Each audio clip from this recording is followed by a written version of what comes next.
गिरी जंक्शनार उदकाची पायपलायन फुटिल्ल्यान रस्तो उदकापोना गेला। हालींच लोकांक उदका पुरवण सारकी नाशिल्ली। संबंधित खात्यान अजून मेरेन हाचेर कित्याक दखल घेवंक ना होय तितलोच म्हत्वाचो प्रस्न।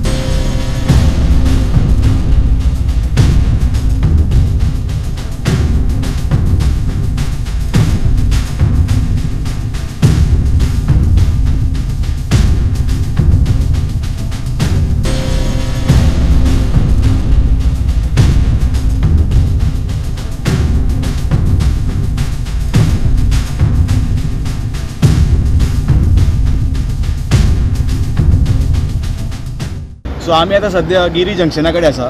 गिरी जंक्शना कडल्यान जो सर्वीस रोड म्हापशेच्यान पर्वरीमच्यान म्हापसा वचपाचो जो सर्वीस रोड आसा थंयसर भितर MRF जंक्शन जे आसा MRF कडेन।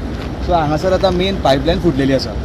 आता फाटीं आमचो प्रॉब्लम जाल्लो बार्देस तालुक्यात कांयच उदक नाशिल्लें, घरातल्या मनशांक उदक ना आनी आता ही परिस्थिती आमची अशी जाल्या। ऑथॉरिटीज कितें करता आता तुमी पळोवंक शकता कितले उदक वेस्ट जाला तें। ऑलमोस्ट एक हाफ फूट सुमार तरी पांया कडेन उदक येता, इतले वेस्ट जाला उदक। गोवा 365 खातीर साहिल नाईक, गौतमी गांवकार आनी मुजेफ शेख।